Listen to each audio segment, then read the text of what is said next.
Olá pessoal, espero que todos vocês estejam bem. Sejam bem-vindos a mais um vídeo aqui no nosso canal do Centro Espírita Allan Kardec. No vídeo de hoje estaremos comentando o capítulo 2 desta obra, Estude e Viva. Tomamos a liberdade para intitular aqui este vídeo. Qual tem sido a nossa mensagem? O propósito é simples. Neste capítulo, os autores nos convidam a fazer as seguintes reflexões. O que nós temos feito com a nossa vida? Será que nós temos tido consciência dos nossos pensamentos, das nossas emoções, das nossas ações? Em suma, o que nós temos feito? Qual tem sido a nossa mensagem? Convenhamos, são reflexões muito importantes. Vamos então juntos responder esses questionamentos e refletir sobre elas? Para tanto, os autores nos aconselham fazer as seguintes leituras prévias.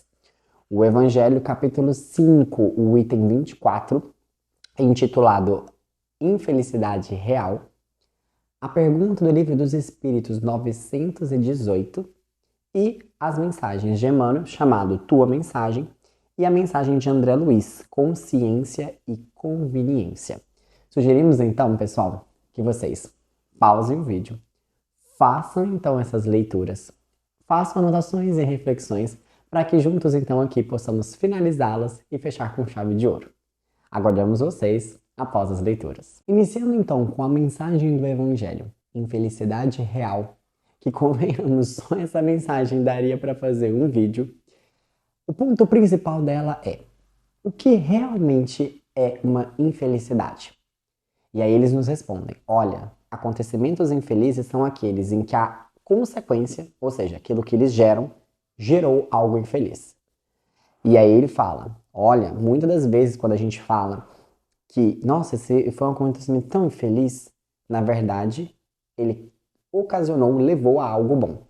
Logo, ele não é infeliz. Como assim? Exemplo. A tempestade veio e derrubou árvores.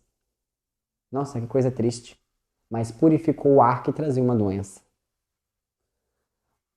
Certo soldado foi para a guerra, saiu todo arranhado e machucado, perdeu inclusive até a sua roupa predileta, mas venceu a batalha.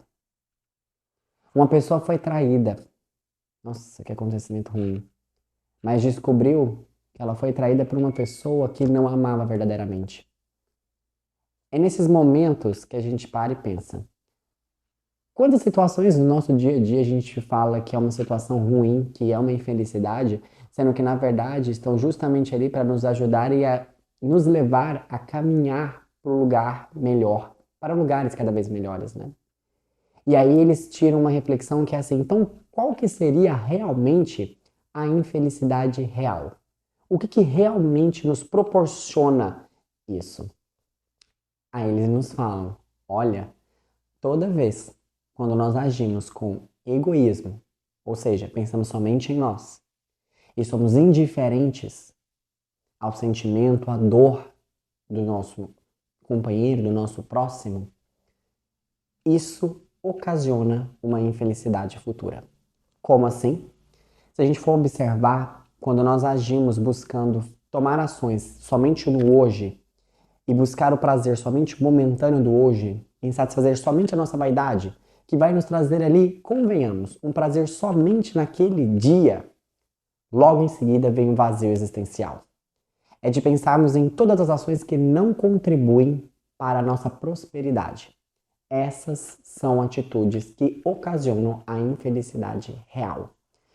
E aí, quando a gente para pensar, quantas vezes nós, talvez meio que inconscientemente, estamos agindo ali buscando um prazer momentâneo no hoje e esquecendo que aquele prazer momentâneo me será cobrado amanhã com uma dor, uma falta na minha alma. Em que sentido? Exemplo. Hoje chega um irmão com muita dificuldade e eu, com a minha indiferença, viro as costas e falo: não, pessoa difícil, não, hoje não. Prefiro ficar na minha zona de conforto aqui quietinho. A vida passa e faz a seguinte reflexão: eu fui útil? A minha vida colaborou pelo menos para a vida de alguém, pelo menos de uma pessoa? Seguindo a nossa linha de raciocínio, a pergunta de 918 do Livro dos Espíritos, muito categórica, como todas, eu sempre falo isso, mas ela faz, Allan Kardec faz o seguinte questionamento: como que a gente identifica um ser humano de bem? Como é que a gente identifica realmente uma pessoa que está evoluindo? Resposta: pelas suas ações. Quando as suas ações estiverem alinhadas com as leis divinas, que podem ser resumidas na lei do amor, na lei da caridade e na lei da justiça. Fazer para todos, fazer ao outro o que gostaria de ser feito para mim, e amando é fazer o bem. Quando a gente para então para pensar nessa situação, a gente observa o quê?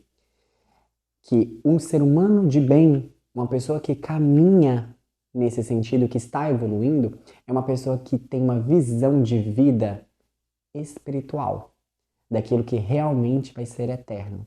Porque observe, quando nós agimos pensando somente na nossa vaidade, em satisfazer os nossos prazeres momentâneos e naquele momento, naquele local, naquela situação, nós não estamos pensando com o nosso espírito. Nós estamos pensando com o veículo, com a matéria e com o corpo, que, convenhamos, é perecível, vai acabar. Então essas duas mensagens juntas nos colocam, resumindo, uma síntese. Agimos de acordo com o corpo ou de acordo com o espírito? É uma reflexão muito interessante. E aí, seguindo então para essas questões, vem a mensagem de Emmanuel, chamada Tua Mensagem, onde ele nos coloca a refletir. A nossa mensagem, será que realmente é só o que a gente fala? E aí ele nos coloca, não. A nossa mensagem está muito mais além do que a nossa fala. A nossa mensagem é a nossa essência. Como assim? Quando nós falamos, nós estamos exteriorizando o que o coração está cheio, não é isso? É até bíblico. Quando, por exemplo, nós falamos uma referência, nós estamos nos mostrando aonde nós inclinamos, para onde nós tendenciamos a pensar. Quando nós escolhemos e compramos coisas, nós estamos mostrando quais são os nossos interesses. Quando nós, na vida cotidiana, escolhemos as nossas distrações, estamos evidenciando o que é essencial para a nossa vida. Em suma, em tudo que a gente faz, fala, pensamento, ação, tem a mensagem. E o que é a mensagem? É a essência. A pergunta é: por que você fala isso? Por que, quando você, no seu momento de descanso, sai com seus amigos? Por que que quando você vai citar uma referência, você cita uma obra espírita ou você cita um filme e etc. Em suma, não é o que fazemos, o que falamos, o que pensamos, mas é a essência por trás daquilo. Em outras palavras, qual a força motivadora por trás de todas essas questões? Você busca estudar a doutrina espírita por quê? Para ser uma pessoa melhor? Qual que é a sua essência? O que está lá dentro? A essência é como se fosse a seiva de uma árvore. É aquela que vai dar força, que vai dar propulsão, que motiva. O que está te motivando? O que está te motivando é ser uma pessoa melhor? É ser uma pessoa mais caridosa? É combater o egoísmo? É caminhar para aquilo que te é próprio? Que nos é próprio? Quero que a gente para pensar o que nos é próprio. Vida espiritual. É eterna. E aí, com essa reflexão de Emmanuel, com essa mensagem, tua mensagem, ele nos convida a refletir. A nossa mensagem é a nossa essência. É o que está por trás. Muitas das vezes nós focamos muito nas palavras que são ditas, nas ações que são feitas, nas distrações do cotidiano. Mas ele nos comenta, em tudo tem uma essência por trás. E agora, convém a reflexão. Qual tem sido as nossas essências? Qual tem sido os valores que estão por trás dessas ações? Aí, muitas das vezes, nós podemos chegar a uma reflexão e uma conclusão um pouco triste, que é o seguinte: quantas ações nós praticamos que, quando nós vamos analisar ali, elas não têm nenhum valor por trás. Fazemos inconscientemente e não nos agrega nada. Logo, Por que então não mudar? Por que então não pensar de uma maneira diferente e trocar os hábitos por algo que a gente ali tem uma essência verdadeira? Por fim, porém não menos importante, vem então a mensagem de André Luiz, Consciência e Conveniência, aonde ele já começa essa mensagem falando: olha, o caminho correto, o caminho que precisamos seguir, na maioria das vezes, ele não é fácil e não é agradável. Em suma, evoluir não é uma tarefa fácil. Não é algo que a gente vai ter flores no caminho e vai ser. Não vai ser. Não vai ser. Ele já começa a mensagem dele falando isso. Olha, às vezes o correto não é agradável e também não é fácil. Demanda esforço, demanda trabalho. E aí ele continua. Quando nós agimos, nós sabemos a essência ali por trás, fazendo uma conexão muito interessante com a mensagem de Emmanuel. Ou agimos sem saber a essência ali por trás. E também convenhamos, quantas vezes nós ali estamos agindo ou fazendo algumas ações que a gente nem sabe por que a gente está fazendo. A gente não tem consciência desse pensamento, a gente não tem consciência dessa ação. Aí ele fala, ação sem consciência de essência, sem saber o porquê de você fazer aquilo, não vale nada. E ele continua, você tem uma obrigação, você tem, por exemplo, uma tarefa que você faz toda semana. Suponhamos um serviço. E aí eu te pergunto, por que você faz esse serviço? Aí você me responde, dinheiro. Ué, essa é a essência do porquê de você fazer? Sim, é a essência. Isso te acrescenta o que na sua vida? Vamos parar e pensar. Ah, o dinheiro me mantém. Aí vamos lembrar lá da mensagem do Evangelho da infelicidade real. Esse dinheiro te mantém hoje, em algo momentâneo hoje e futuramente. Será que esse trabalho, a essência de você estar ali, não é para, naquele meio, ser mais caridoso? Ser mais generoso, fraterno, paciente, gentil, humilde? Nós devemos observar que o nosso trabalho, as nossas obrigações do dia, elas têm a essência por trás. E nós temos que pensar nisso. E André Luiz fala, quando nós temos uma obrigação, e essa obrigação a gente não tem a essência dela, a gente não sabe por que a gente faz isso, ela não adianta para nada. Você já viu naquela frase? A maioria das pessoas não vive, elas existem. É isso. É não ter a consciência de por que fazer as coisas. Por que eu sou professor? Por que eu fiz tal faculdade? Por que eu estudo a doutrina espírita? Ah, eu estudo a doutrina espírita porque falam que vai me ajudar a evoluir. Interessante, mas qual que é a essência? O que você quer levar desse estudo? O que você quer levar assistindo esse vídeo aqui? Por que você está tirando esse momento para assistir esse vídeo? É ter um papel ativo da sua vida. E André Luiz vai puxando na sua orelha. E aí ele continua. A alegria real, ela vem da intimidade do ser. Olha que interessante isso. Então, uma pessoa realmente alegre, a verdadeira, é aquela que tem uma intimidade do ser de saber o quê? As consciências, de ter consciência, melhor dizendo, por trás das suas ações, dos seus pensamentos e das suas emoções. A partir do momento em que você tem consciência disso, que você sabe o porquê, a essência, você dialoga consigo mesmo, você tem vida interior, você tem alegria. Achei essa parte sensacional. E ele ainda continua. Carecemos então de essência, de espiritualidade no nosso cotidiano. Precisamos então mudar os nossos hábitos. Acrescentar então orações, meditações, conversas edificantes, leituras saudáveis.